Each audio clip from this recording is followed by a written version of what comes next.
और ये 1 सप्ताह से भी ज़्यादा हो चुका है। इसमें मैं गजेंद्र मोक्ष पर 1 सप्ताह करता आया हूँ हर जगह। जो लोग शास्त्री हैं, शास्त्री माने जो शिक्षा शास्त्री हैं, समाज शास्त्री हैं, संस्कृत शास्त्री हैं, या तो वो दर्शन शास्त्री हो, वो कोई भी शास्त्री हो, माने उन्होंने किसी विषय पर इस तरह तक किया हो, वो अपनी किताबों से बंधे हों और किताबों के रिसर्च से बंधे हों। कोई एक व्यक्ति एक रिसर्च करता है जीवन में, उन शास्त्रों से या उन किताबों से बंधे होने के कारण वह कभी मुक्त चिंतन नहीं कर सकते,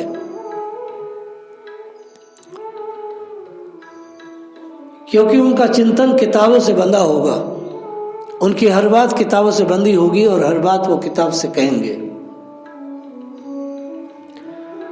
उनसे ऐसी संभावना करना बिल्कुल ही मूर्खतापूर्ण होगी कि वो स्वस्थ चिंतन हम लोगों को दे पाएंगे या संसार को दे पाएंगे।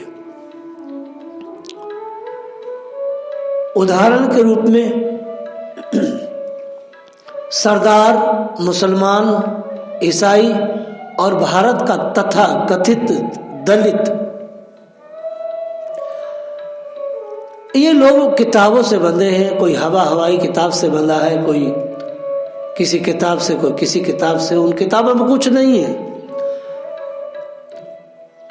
तो इन किताबों से बंधे होने के कारण इनके पास मानवीय पहलू और ईश्वरीय पहलू के जो गहरे आयाम है, मुक्त भाव के, वो इनके पास नहीं है। इस सारे समूह जितने भी हैं, इनमें वो चीजें नहीं है। हम लोग गजेंद्र मोक्ष सुन रहे हैं।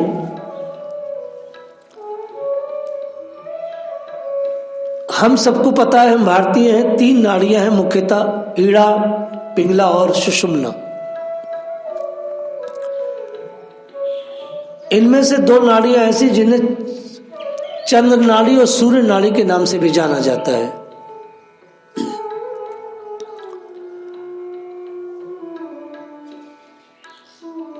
चंद्र नाड़ी जो है वो अमृत की तरफ को बढ़ाती है, वो एक बहुत सौंदर्य की ओर बढ़ाती है, बड़ी शांति की ओर बढ़ाती है।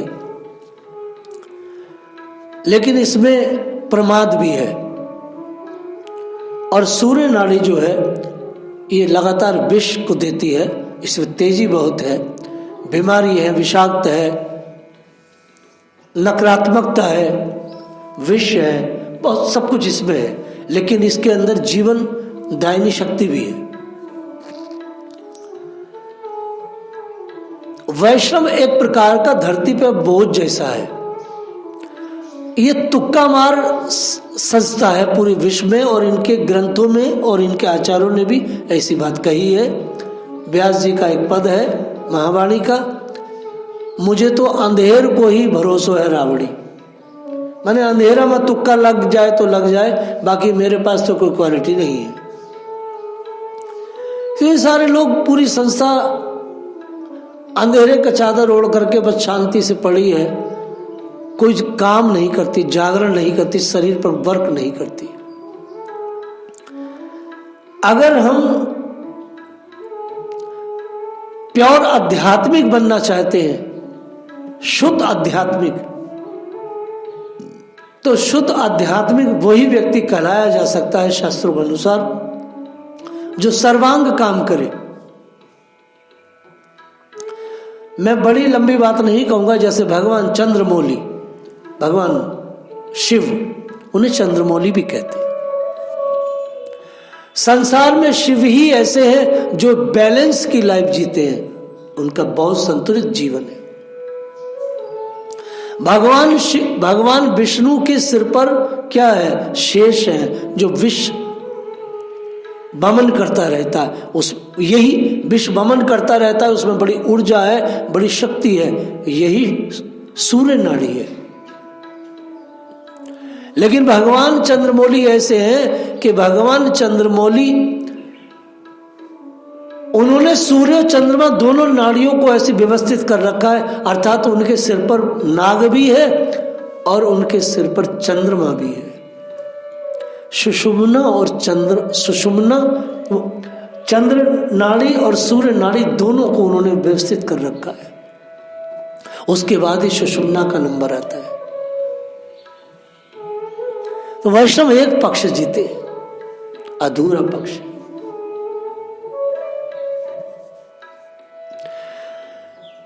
वैष्णव कहते हैं श्वास श्वास में नाम जप विथा श्वास मत खोए। वो श्वासासाम करते हैं, श्वासायाम करते हैं, वो प्राणायाम नहीं। प्राणायाम में श्वासायाम में अंतर है। श्वास जो है वो श्वास है, लेकिन श्वास के अंदर जो जीवनदायिनी शक्ति है उसको प्राण कहते हैं। प्राण श्वास नहीं है। ये बड़ा भेद की बात है।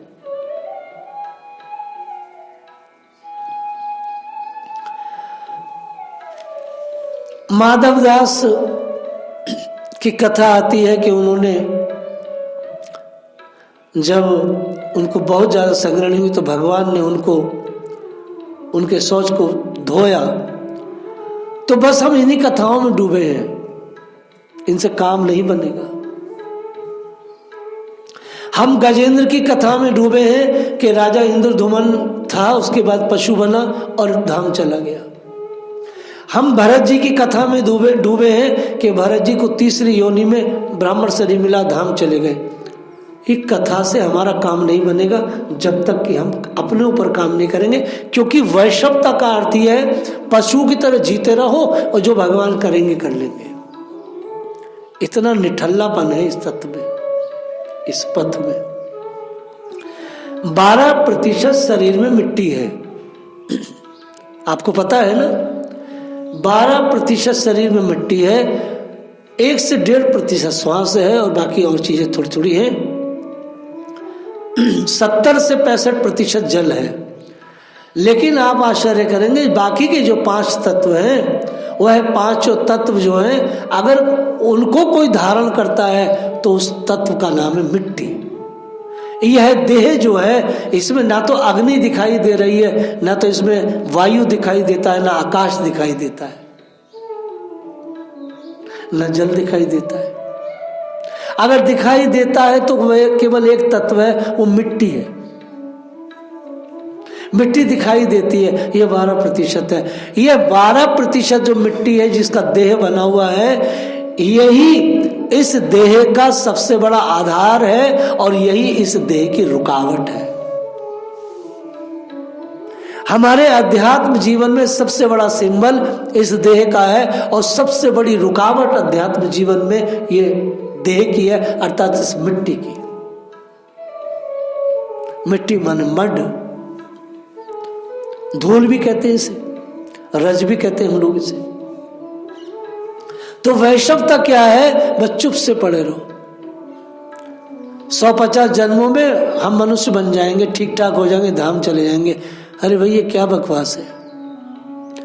इसलिए अष्टांग योग दिया पतंजलि ने, इसलिए भगवान पूरी भागवत में कहीं भी निठल्लापन नहीं है। ये 2-3 कथा जो दी गई है निठल्लेपन की, ये सिर्फ इसलिए कि डर के मारे व्यक्ति उधर पहुंच जाए और पक्का अध्यात्मवादी बने।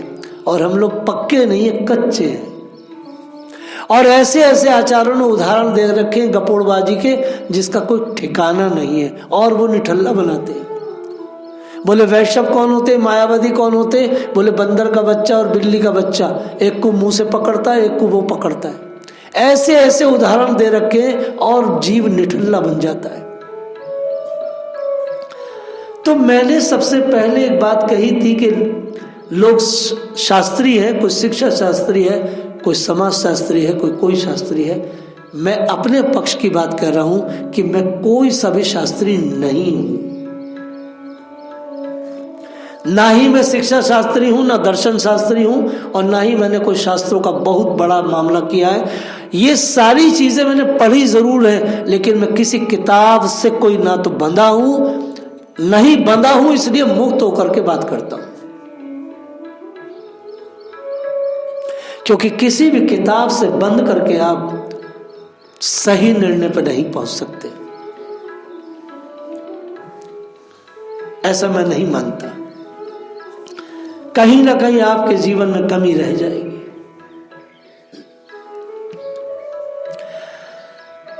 गजेंद्र की कथा से भी हम यही सीखते हैं। 12% जो मिट्टी थी, उसका देह था, उसने उस पर काम नहीं किया।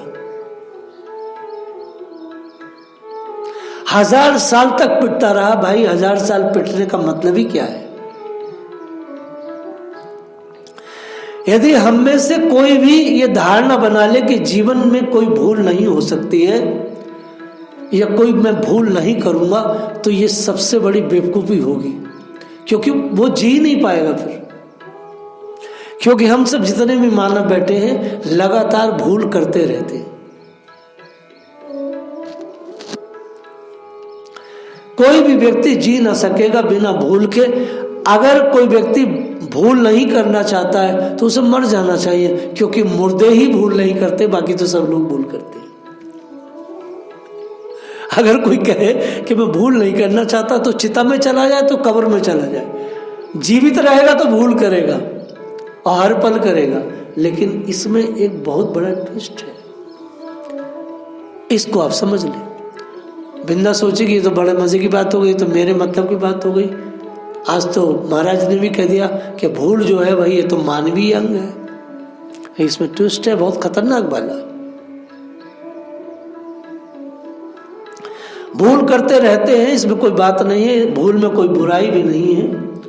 लेकिन एक बड़ी वाली बुराई है, अगर एक भूल दोबारा कर रहे हैं और एक भूल को बार बार कर रहे हैं, तो इससे आपका संस्कार बिगड़ जाएगा, इससे आप खत्म हो जाएंगे। एक ही भूल को बार बार दोहराने की जो आदत है, इससे आपके अंदर एक विशेष भयंकर एलिमेंट डेवलप होगा। उस एलिमेंट का नाम है निर्लज्जता। और एक बार व्यक्ति निर्लज्ज हो गया, बेशर्मी, पशुता,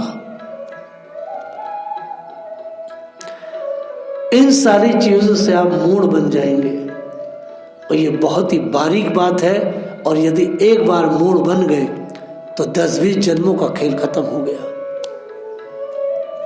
इसलिए इतना जागरूक रहने की बात है। शास्त्रों में भूल की बात तो कही है, लेकिन एक भूल को बार बार करने में ये खराबी है।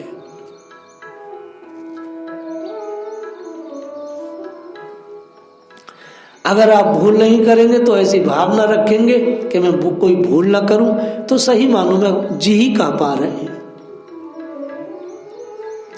क्योंकि भूल से इंसान सीखता है।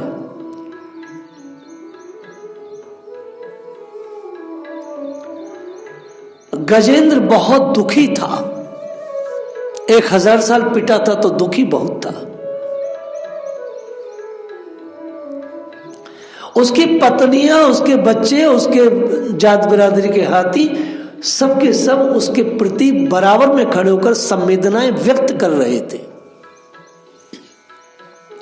अगर कोई व्यक्ति बीमार है और बीमार व्यक्ति के आसपास व्यक्ति कोई खड़े हैं और वो संवेदनाएं व्यक्त कर रहे हैं, तो आप जानते हैं दर्शन शास्त्र क्या कहता है इसके बारे में।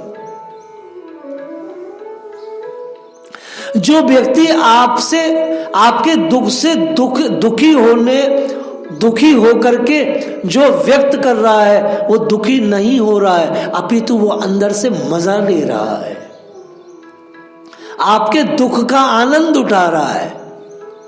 वो जो कह रहा है अरे तुम ठीक हो जाओगे, इससे उसको बड़ी मस्ती आ रही है।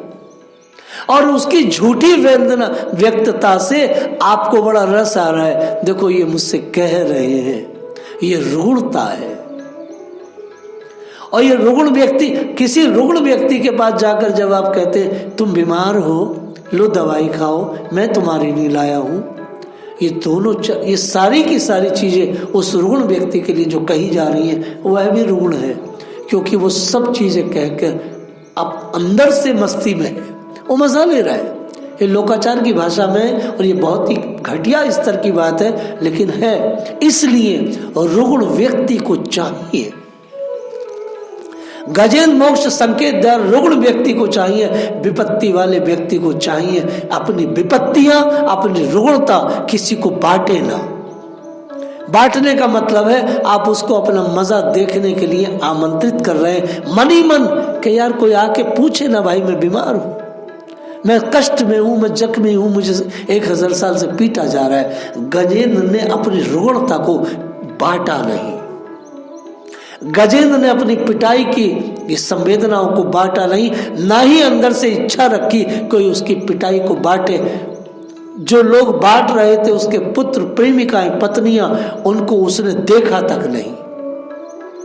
क्योंकि श्लोक आता है कि उस गजेंद्र के बच्चे कहते, पिताजी हम आपको पूरा बलपूर्वक खींच रहे हैं लेकिन आप तो निकल ही नहीं पा रहे हैं, सो हम जाते हैं। उन्होंने देखा तक नहीं।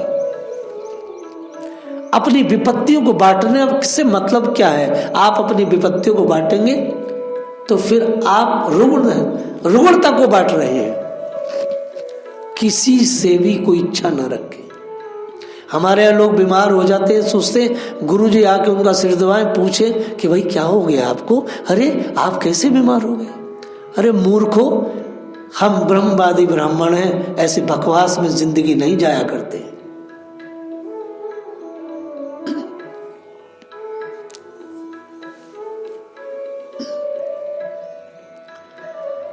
ये एक बहुत बारीक बात है। गजेंद्र का जो साइंस है, जो विज्ञान है, लोग उसको 2 मिनट में गा देते हैं। हम तो इसका 10 दिन से आनंद ले रहे हैं। आज 10 दिन हो गए हमको।